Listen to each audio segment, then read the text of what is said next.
तो नमस्कार दोस्तों, स्वागत है आपका अपने चैनल शंकर सिंह बिस्ट देवांचल ऊंचे हिमाल में। और फिर कुछ दिनों के बाद हम हैं केरला वालों के साथ। हमारे साथ अजय भाई हैं। अजय भाई केरला से हैं और पर्माकल्चर इको रेस्टोरेशन पे बहुत लंबे समय से काम कर रहे हैं। तो अजय भाई, सबसे पहले आपका स्वागत है हमारे चैनल पे। नमस्ते। आप थोड़ा सा पहले अपना एक छोटा सा इंट्रो दे दीजिए। जी। मेरा नाम अजय नारायणन, मैं केरला से हूँ। केरला में तिरुवनंतपुरम जी वहाँ से हूँ। अभी 4-5 साल से मैं पर्माकल्चर, इकोलॉजी, रीजनरेटिव फार्मिंग में काम कर रहा हूँ। इंडिया में अलग अलग लैंडस्केप में काम किया हूँ, जैसे arid, semi arid, tropicals, western Ghats. तो अभी हमारा फोकस एरिया है ईस्टर्न हिमालयाज। तो ईस्टर्न हिमालयाज में मेनली हमारा हैबिटेट रिस्टोरेशन, कंजर्वेशन प्रोजेक्ट कर रहे हैं हम। तो पर्माकल्चर के बारे में मैं थोड़ा बताता हूँ आपको। हाँ, तो ये थोड़ा सा कि क्या है पर्माकल्चर की बातें होती है पर्माकल्चर के बारे में, लेकिन क्या है उसका जो है वो थोड़ा सा आप बताइए। पर्माकल्चर, उसको हम डेफिनेशन बोलने से it's called permanent agriculture. That is what the name permaculture derive from. ये ऑस्ट्रेलिया में एक कॉन्सेप्ट शुरू हुआ है, जैसे बिल मॉलिसन है इसका जो फाउंडर, एक कॉन्सेप्ट सो लाया। तो Bill Mollison spend many years in different landscapes, जैसे फॉरेस्ट हो, डेजर्ट हो। तो अलग अलग लैंडस्केप में इन्होंने बहुत सालों स्टडी किया। तो finally he came to point where he thought if forest में फॉरेस्ट इतना फ्लरिश हो रहा है, जैसे ह्यूमन इंटरवेंशन, बिना ह्यूमन इंटरवेंशन, जैसे nobody waters, nobody put any fertilizers in the forest, but the forest is flourishing. So he asked this question, why not ये जो कॉन्सेप्ट, ये जो फॉरेस्ट जो है, वो कॉन्सेप्ट क्यों ना हम एग्रीकल्चर, लैंडस्केप और इकोलॉजी में ले आए। तो वैसे कॉन्सेप्ट डेवलप हुआ ऑस्ट्रेलिया में। तो उन्होंने इसका एक डिज़ाइन साइंस है, जैसे मान लीजिए आप अभी एक बिल्डिंग बनाने के लिए आपको आर्किटेक्ट चाहिए, जैसे एक प्रोडक्ट तैयार करने के लिए एक प्रोडक्ट डिज़ाइनर चाहिए। तो वैसे ही हमारा नेचर और लैंडस्केप को डिज़ाइन करने के लिए एक पर्माकल्चर डिज़ाइनर चाहिए। तो वो एक डिज़ाइन कॉन्सेप्ट है। जैसे ये लोगों को समझने में बहुत आसान होगा कि कॉन्सेप्ट जैसे नेचर की साथ काम करो, नेचर की अगेंस्ट ना हो। जो लोकल इकोलॉजी है, लोकल बायोडाइवर्सिटी है, उसको केटर करके जैसे हमारा ह्यूमन नीड्स के लिए हम कैसे ये कॉन्सेप्ट इम्प्लीमेंट कर सकते हैं। ये एक्शन ओरिएंटेड कॉन्सेप्ट है। जैसे जो एक छोटा बैकयार्ड हो, फ्रंट यार्ड हो, अपना छत हो, वहाँ हम कैसे कुछ ना कुछ उगा सकते हैं, कुछ ना कुछ पेड़ पौधों की, सब्जी की, लीफी वेजिटेबल्स, कुछ ना कुछ हम स्टार्ट करने से हमारा वो नेचर के साथ वो कनेक्शन रहेगा।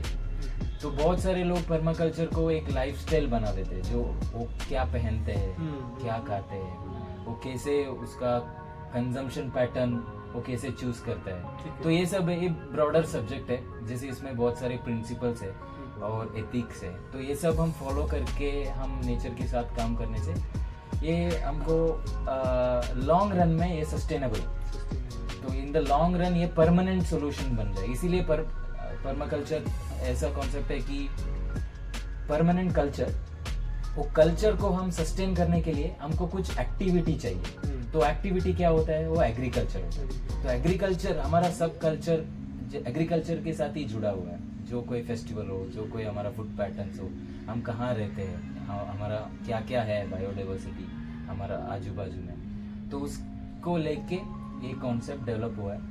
और ये स्पेसिफिकली एक टूल है, जैसे लैंडस्केप डिजाइनर्स हो, आर्किटेक्ट्स हो, डिजाइनर्स हो, जो नेचर के साथ काम करते हैं, उनको ये पर्माकल्चर टूल यूज करके अपने जमीन पे, अपने जो हैबिटेट पे इम्प्लीमेंट कर सकते हैं। जैसे पर्माकल्चर की बात होती है, तो क्यों permaculture important, why is permaculture important, इस पे कुछ कहना चाहेंगे? जी, इम्पोर्टेंट क्यों है, क्योंकि इसको जो स्ट्रक्चर बनाया हुआ है, वो स्ट्रक्चर से हम वो प्रिंसिपल्स, वो एथिक्स लेके हम काम करने से ये एक कॉन्शियस डिजाइन होगा।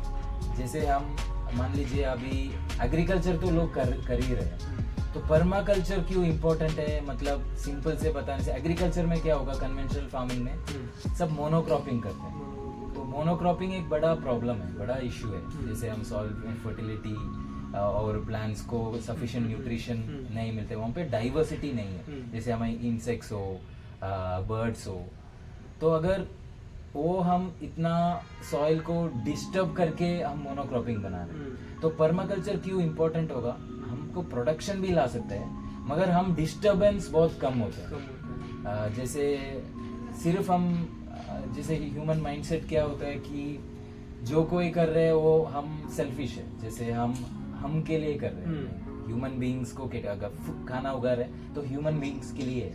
तो पर्माकल्चर में ये कॉन्सेप्ट जैसे मेरे को इम्पोर्टेंट लगा कि वो सिर्फ ह्यूमन बीइंग्स के लिए नहीं है, हम ह्यूमन बीइंग्स को लास्ट रखते हैं।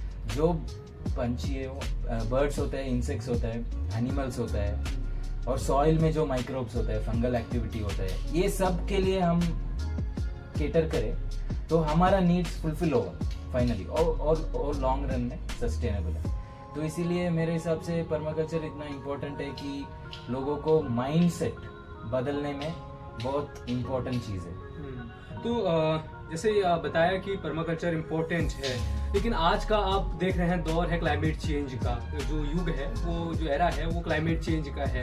तो इस दौर में आप किस तरह से पर्माकल्चर को देखते हैं? और आप जो साउथ से हैं, और साउथ कहाँ, केरला रह गया, और केरला से आप आए नॉर्थ ईस्ट, तो ये सफ़र क्यों ईस्टर्न हिमालयाज में ये जो आप बात कर रहे हैं, तो ये क्यों इम्पोर्टेंट है और इसका क्या है, ये थोड़ा सा बताइए।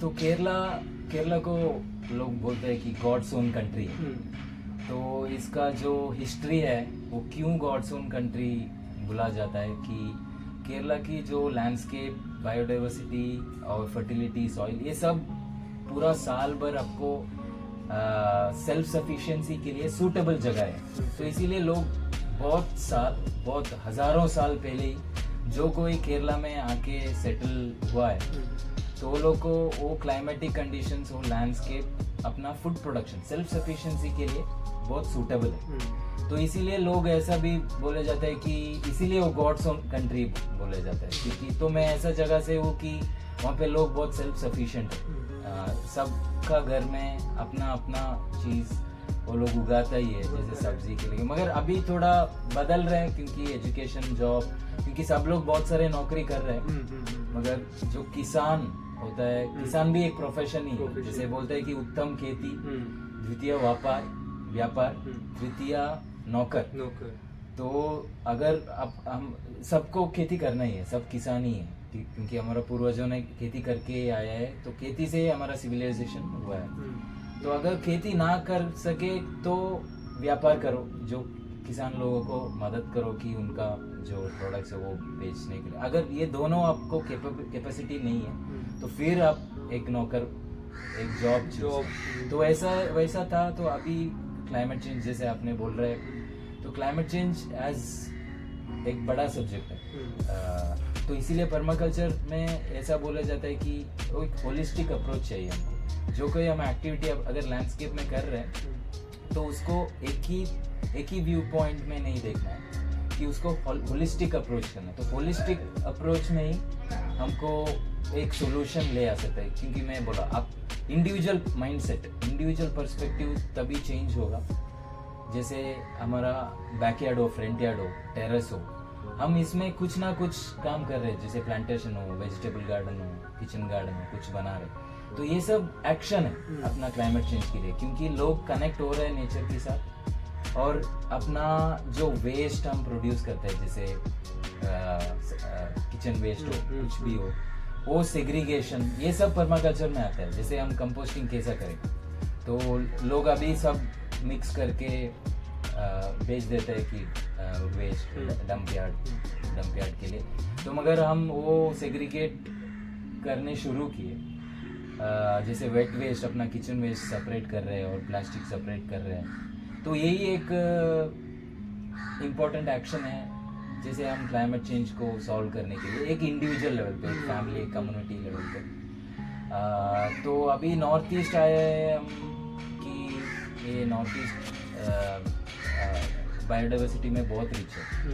यहाँ पे बहुत सारे कल्चरल डायमेंशंस भी है, तो इसीलिए यहाँ पे हम मेनली फोकस कर रहे हैं कंजर्वेशन पे। जैसे पर्माकल्चर या कुछ इको रिस्टोरेशन या कुछ लैंडस्केप डिज़ाइन, बहुत सारे काम होगा जैसे नया लैंडस्केप के लिए लोग प्रोजेक्ट्स कर रहे हैं। तो जो है ऑलरेडी हमारे पास उसको हम कैसे मैनेज करें, कैसे कंजर्व करें, वो इम्पोर्टेंट है। क्योंकि बहुत सारे एक साइड में डिफॉरेस्टेशन हो रहा है, एक साइड से प्लांटेशन भी हो रहा है। तो वो डिफॉरेस्टेशन होने से पहले हम कैसे उसको मैनेज कर सकते हैं, कैसे कंजर्व कर सकते हैं। तो इसीलिए नॉर्थ ईस्ट ऐसा हमारा अभी फोकस एरिया है। एक संस्था भी हम बिल्ड कर रहे हैं, इंडिजिनस हैबिटेट रीजनरेटिव कंजर्वेशन। तो यहाँ पे हम कैसे हैबिटेट को हम मैनेज करके फ्यूचर जनरेशंस को सस्टेन कर सकते हैं, तो वो एक कॉन्सेप्ट में अभी नॉर्थ ईस्ट में है। जैसे आपने बताया कि पहले आपने कहा कि जैसे बायोडाइवर्सिटी मोस्ट इम्पॉर्टेंट है हमारे लिए, हमारे किसी खेती के लिए हो या कोई भी हो। एक कीड़े से लेकर, एक चींटी से लेकर, एक मधुमक्खी से लेकर बहुत सारी चीज़ों का जो एक मेल होता है वो बहुत जो है हमें रिच बनाता है। तो उसका जो आज लगातार बायोडाइवर्सिटी का हनन हो रहा है, वो खत्म होती जा रही है। तो किस प्रकार से कम्युनिटी का रोल रहना चाहिए, किस प्रकार से रहेगा कि जो बायोडाइवर्सिटी को कंजर्व किया जा सके? कम्युनिटी पार्टिसिपेशन या इन्वॉल्वमेंट बहुत इम्पोर्टेंट है जैसे हमारा कॉन्सेप्ट में, क्योंकि वो ट्रेडिशनल विजडम और ट्रेडिशनल नॉलेज सिर्फ कम्युनिटीज़ के पास ही होगा। तो अगर हमारा इकोसिस्टम रिस्टोरेशन बायोडाइवर्सिटी को हम कंजर्व करना है तो लोकल नॉलेज और लोकल इन्वॉल्वमेंट क्यों इम्पोर्टेंट है, क्योंकि सब सॉल्यूशन और ट्रेडिशनल सॉल्यूशन उन लोगों के पास ऑलरेडी है, जैसे हमारा पूर्वजों ने करके आया। और ये भी हम सोचना है कि ये इकोसिस्टम रिस्टोरेशन या बायोडाइवर्सिटी कंजर्वेशन क्यों इम्पोर्टेंट है। जैसे सिंपल तरीके से हम सोचेगा तो ये इकोसिस्टम ही है हमारा पूरा लाइफस्टाइल को सस्टेन कर सकते हैं। जैसे फूड हो, मेडिसिन हो, क्लोथिंग हो, हमारा शेल्टर हो, तो ये तीन चीज़ें मेनली लोगों के लिए चाहिए। तो जितना हम इकोसिस्टम को रिस्टोर करें, ये बाई प्रोडक्ट, इसका जो एंड रिजल्ट हमको ही है बेनिफिट। ये कम्युनिटी को भी समझना है, इतना इम्पोर्टेंट है कि अगर हम अभी ये रिस्टोरेशन या बायोडाइवर्सिटी कंजर्वेशन नहीं करें और फिर कभी भी नहीं कर सकते। तो इसीलिए अभी एक क्रूशियल इम्पोर्टेंट एस्पेक्ट है कि अभी वर्ल्ड में ऑलमोस्ट 30% फॉरेस्ट हम ऑलरेडी लॉस हुआ है और 35% वेटलैंड अभी लॉस हुआ है। तो ये सब बिगिनिंग है। तो ये अभी next 10 years 20 years down the line हम कंजर्वेशन में नहीं काम करें, जो है उसको हम नहीं मैनेज अच्छे से उसको नहीं सस्टेन करें और मैनेज कर सकते हैं, तो फिर लॉस होते रहेगा। क्योंकि एक नया फॉरेस्ट बनाने के लिए लगेगा आपको 10, 15, 20 साल ज़्यादा लगता है, ज़्यादा भी लगता है वो हमको वो एक्चुअली एक इकोसिस्टम बनाने के लिए।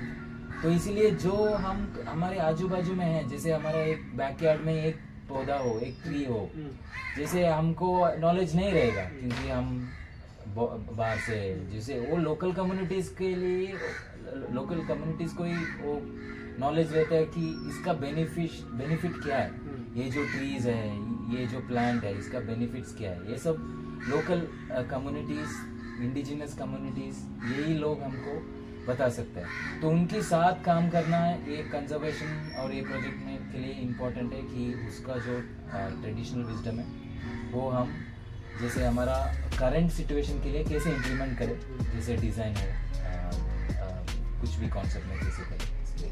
अच्छा, आपकी जैसे IHRC जो आपकी एक संस्था अभी आप डेवलप कर रहे हैं, वो कर रहे हैं, तो इसमें इसका क्या रोल रहने वाला है और इसके क्या प्रोग्राम्स रहने वाले हैं, ताकि हम ऑल ओवर इंडिया की बात करें या फिर पूरे जहां आप काम करने वाले हैं उसका कैसे क्या किस तरह से रोल रहने वाला है, क्या प्रोग्राम्स रहने वाले हैं? तो IHRC का मेन विजन जो है वो हमारा अर्थ को कंजर्व करने का, ट्रेडिशनल विजडम को लेके, क्योंकि हम मानते हैं कि only traditional wisdom, traditional knowledge ही है हम एकदम प्रैक्टिकल बोल सकते हैं कि फ्यूचर जनरेशन्स के लिए वो सस्टेन कर सकते, क्योंकि हमारे पास ऑलरेडी डाटा है। हज़ारों सालों से ही हमारा पूर्वजों ने ये ट्रेडिशनल नॉलेज लेके बहुत एक्सपेरिमेंट करके अभी हम सस्टेन हुए, जो हम खा रहे हैं, जो हम पहन रहे हैं, ये सब ट्रेडिशनल विजडम से ही हुआ है। तो इसीलिए IHRC का मेन मोटो ये है कि हम किधर भी काम करें, जैसे इंडिया वो पूरा वर्ल्ड में हो, वहाँ की जो लोकल विजडम है वो उसको हम प्रायोरिटी में ले आके और लोकल कम्युनिटी के साथ वो प्रोजेक्ट को कंप्लीट करें। जैसे वो रिस्टोरेशन हो, हैबिटेट मैनेजमेंट हो, और वो फ्लड प्रोन एरिया हो, डिग्रेडेड लैंड हो, केमिकली कल्टिवेटेड लैंड हो, ये सब हमारा सर्विस है जो हम दे रहे हैं। तो इसके लिए हम ट्रेडिशनल विजडम यूज़ करके, एंसेस्ट्रल विजडम जो है वो यूज़ करके हम इम्प्लीमेंट करेंगे। तो इसलिए हम ये जो प्रोग्राम्स हम डेवलप कर रहे हैं, इसके लिए जो टीम बढ़ाने के लिए, और बहुत सारे लाइक माइंडेड लोग ज्वाइन करें ये मिशन पे, कि हैबिटेट मैनेजर्स, जैसे हैबिटेट मैनेजर्स कौन होता है कि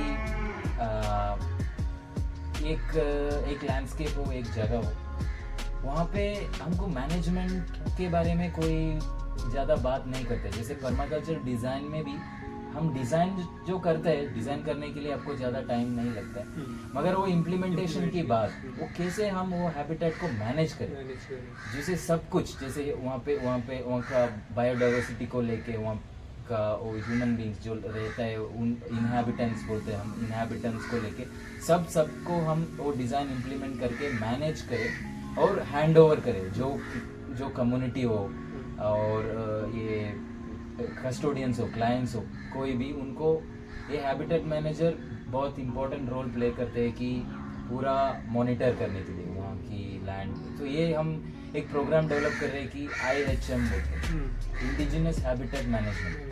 तो ये जो प्रोग्राम में लोग ये सीख सकते हैं कि वहाँ की ट्रेडिशनल नॉलेज क्या है, ट्रेडिशनल प्रैक्टिसेस क्या है, और हम ये हमारा डिज़ाइन कॉन्सेप्ट में कैसे ले आ सकते हैं, और वो कम्युनिटी इन्वॉल्वमेंट करके, जैसे आप बड़ा एस्टेट्स वगैरह देखेगा तो वहाँ पे एक्चुअली एक मैनेजर तो रहेगा, एस्टेट मैनेजर बोलते हैं। ये सब कन्वेंशन, जैसे टी एस्टेट हो, कॉफ़ी एस्टेट हो, ये सब जगह के लिए एक मैनेजर तो रहता है, मगर वो सब कन्वेंशनल फार्मिंग है। तो हम अभी ये ट्रेडिशनल विजडम को लेके हम करंट बायोडाइवर्सिटी और कंजर्वेशन को केटर करके ये हैबिटेट मैनेजर को हम ऐसा ट्रेनिंग देते हैं कि वो पूरा नॉलेज सीखे वहाँ से, और इंडिविजुअल लेवल से भी काम करे, जैसे सेल्फ एक्सप्लोरेशन, और बहुत सारे लैंडस्केप को मैनेज करे वो पर्टिकुलर लोकेशन में। तो दोस्तों ये थे अजय भाई, और धन्यवाद अजय भाई कि आपने इतनी महत्वपूर्ण जानकारी जो है हम सब तक पहुंचाई। तो अजय भाई ने बताया कि पर्माकल्चर क्या है और क्यों पर्माकल्चर इम्पोर्टेंट है आज के क्लाइमेट चेंज के दौर में, क्योंकि सब लोग एक ही प्रकार की खेती कर रहे हैं, लेकिन वो हमारे लिए किस प्रकार से खतरा है, और सारी चीज़ें जो चीज़ें बताई उन्होंने, और किस प्रकार से हम अपनी प्रकृति को खतरे में डालने के बाद उसको बचाने की बात करते हैं, लेकिन यहाँ पे खतरे में जाने से पहले ही उसको बचाने की बात होती है पर्माकल्चर में। तो अजय भाई ने ये सारी बातें बताई हैं, और आप सभी लोगों का भी धन्यवाद कि आप लोगों ने अंत तक वीडियो को देखा। और इसके बाद ये बनता है कि आप लोग चैनल को सब्सक्राइब कर लें, लाइक शेयर कमेंट कर लें, और अधिक से अधिक लोगों तक इस वीडियो को पहुँचाएँ। और अगर कुछ और जानकारी चाहिए होगी तो हम अजय भाई का नंबर जो है डिस्क्रिप्शन में डाल देंगे। इनका जो संस्था है, जो वो है, उसका भी जो लिंक होगा या जो कांटेक्ट होगा वो डिस्क्रिप्शन में डाल देंगे। तो तब तक के लिए बहुत बहुत धन्यवाद, और फिर हाजिर होंगे हम इसी तरह की कुछ नई चीज़ों को लेकर।